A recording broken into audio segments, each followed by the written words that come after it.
You see this a Marine standing tall in his uniform at the airport. Next thing you know, he's being grabbed, pushed, and they're saying he stole it. These two city cops, they wouldn't even look at his official identification, just calling him a liar while wrenching his arms back. It looked absolutely hopeless. But let me tell you, what happened next was something nobody saw coming. So, First Sergeant Marcus Shaw had just walked off the jetway into the terminal. His Marine Corps uniform was immaculate, his name stitched neatly right there on his chest. He was fresh off a tour overseas, you know. Just wanted to give his mom a big surprise back in Charlotte before he had to report to his duty station in South Carolina. He hitched his carry-on bag a bit higher on his shoulder and glanced at his cell, checking for a text about his pickup. Walking towards where the suitcases come out, he started to feel it. The way people were looking at him. The glares. It wasn't the look of admiration, not that quiet respect you sometimes get. No, this was pure suspicion. Over by the terminal shops, a little knot of airport police were muttering to each other. A lady near the donut stand clutched her handbag a little tighter to her side. He even saw a couple of transport security guys just staring holes through him. Marcus had worn the uniform long enough. He knew the difference between people looking up to him and people being scared of him. Hold on a minute now. Before we go further, I'd love to hear where you're all listening from. Just pop it in the comments, will you? And hey, if these kinds of real stories mean something to you, do hit that subscribe button. He let out a quiet breath. Here we go again, he thought. It wasn't the first time for Marcus. Folks looking twice, wondering how a black man could be wearing that uniform. But this time, something just felt off. You could almost taste the tension in the air. He got to the top of the moving walkway, and then this harsh voice just sliced through all the airport chatter. Hey, you, hold it right there. Marcus just froze in place, every muscle going tight.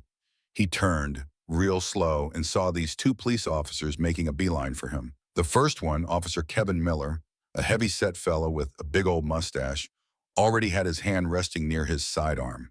His partner, Officer David Carter, was taller, kind of lean and intense, with these piercing gray eyes. He was looking at Marcus like he'd already decided he was guilty of something.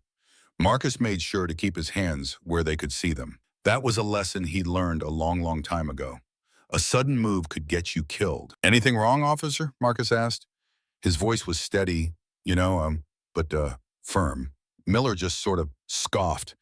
Yeah, there's a problem. We got a call, he said, about a stolen military uniform. And what do you know? Here you are, parading around in one. Marcus just blinked at him. Excuse me? He said. Don't act like you don't know, Carter sneered back. Where'd you lift that uniform? Marcus pulled his shoulders back, standing even straighter. I earned it, he said. Miller just let out this little snort. Oh, really? And we're just supposed to buy that? He jerked his chin towards Marcus's carry-on. Open it up. By now, a little crowd was starting to gather. People were slowing down. You could hear them whispering. Some woman even pulled out her phone and started to film. Marcus took a slow, deep breath. I don't need to show you a thing unless you've got actual probable cause. You've got no legal reason to go through my stuff. Carter stepped right up close, his face all tight. Listen to me, boy, he spat out. You are going to do what we tell you, or we're going to make you. That word, boy, it just cut right through him. Marcus felt his hands clench up, but he fought to keep his cool. I'm not a boy, he stated, clear as day. I'm a first sergeant in the United States Marine Corps, and you have absolutely no right to be harassing me like this. Miller just grinned, a nasty kind of grin. Well, that's real interesting, he said, because we got a report about a black male impersonating a service member, and you fit the bill perfectly. Marcus felt his blood just start to simmer. You actually think I stole my own uniform? Carter grabbed Marcus's arm hard. I don't think, he said, his voice like gravel. I know, now get your hands behind your back. You could hear people in the crowd gasp. A little boy, a black kid holding his mom's hand, was just staring, his eyes wide with fear. Marcus didn't fight them, but he didn't exactly help either. I will not, he said, his voice ringing with dignity, be treated like some common street criminal. I served this nation. I've earned some basic respect. Miller just ripped the carry-on bag from his shoulder and unceremoniously dumped everything out right there on the airport floor. His military papers, his neatly folded service alphas, all his personal stuff just scattered everywhere. See, Miller announced to anyone listening. What'd I tell you? All fake. Carter was smirking now. Well, looks like we caught ourselves a genuine phony. Marcus's jaw was clenched so tight it ached. Go on then. Call my commanding officer, he challenged. He'll sort this whole mess out in 2 minutes flat. Miller just shoved Marcus up against a nearby pillar. Oh, you won't be getting any special treatment in today. Carter was already on his radio. Dispatch. We've got a developing situation here at Gate 7. Suspect is resisting arrest. That's a lie, a voice suddenly boomed out. The officer spun around. There was an older black gentleman wearing a veteran's baseball cap, stepping out from the crowd. I've been standing right here watching this whole thing, he declared. This serviceman isn't resisting a thing. You could hear a ripple of agreement go through the onlookers. More cell phones were up now, recording. One woman shouted out, "That's just blatant racial profiling." But those two cops, they didn't seem to give a damn. Miller took out his handcuffs. Carter started trying to force Marcus's arm up behind his back, twisting it painfully. Marcus clenched his jaw, his patience completely gone. Do you even begin to comprehend who you're dealing with? Marcus bit out, his voice like cold iron. Officer Miller just gave him an eye roll. Yeah, a fake. Suddenly another voice, deep and commanding, echoed through the terminal. Release that Marine now. Everything went still. A tall, imposing black man in a police captain's uniform was striding towards them. His badge shone brightly. The nameplate read, Captain Anthony Wallace. Both Miller and Carter snapped to attention. Captain, Miller managed to get out, his voice suddenly shaky. Captain Wallace's eyes were practically burning with rage. I gave an order. Release that Marine immediately. The two officers looked at each other for a split second before they finally let Marcus go. He pulled his uniform straight, his arms throbbing from where they'd manhandled him. Captain Wallace faced Marcus. Are you okay, First Sergeant? Marcus simply nodded.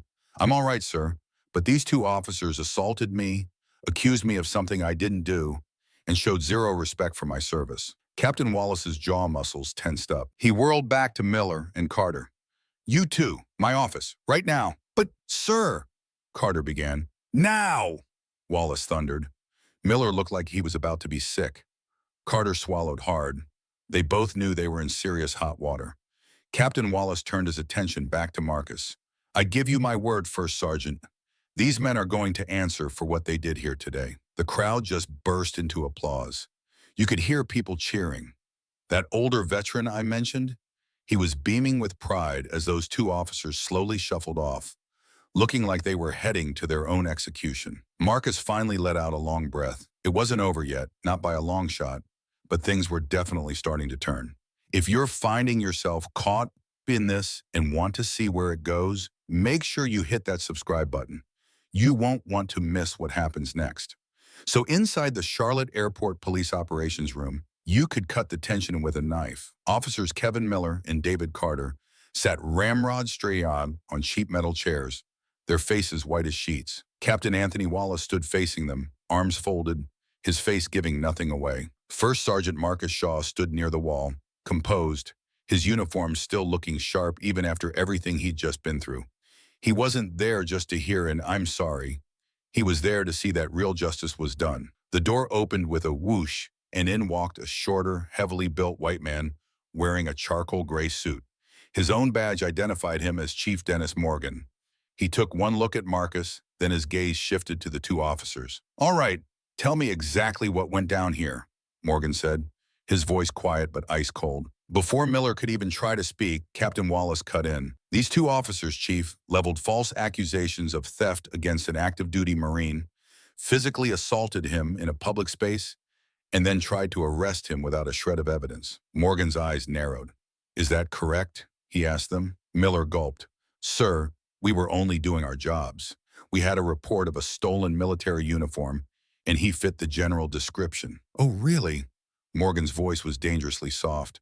Because I took the liberty of reviewing the airport's security footage on my way down here.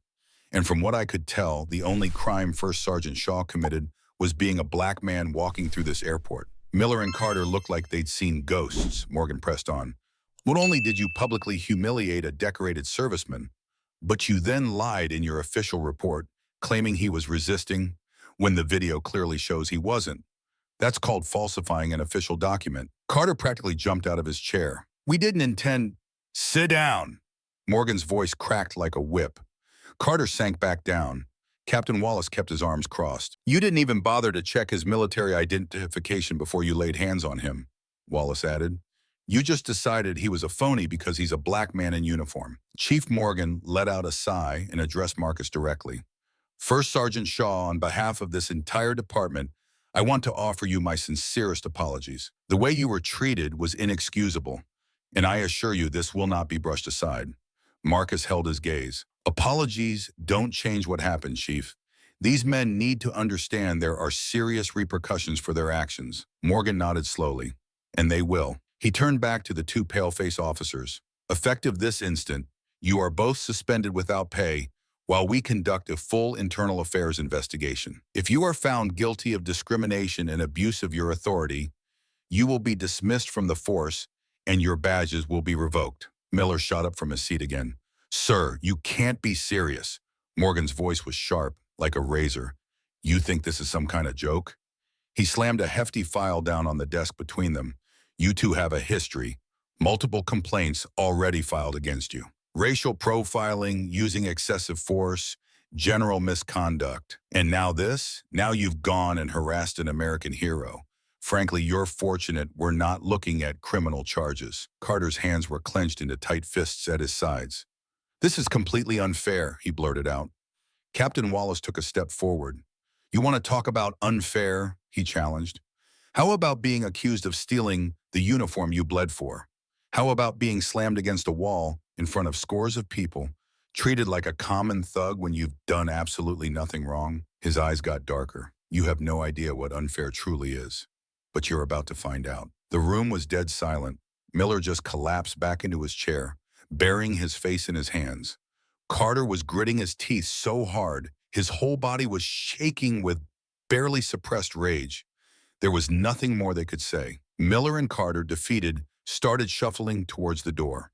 But right as they got there, Marcus called out, "Hey, officers!" They stopped and looked back, their eyes full of resentment.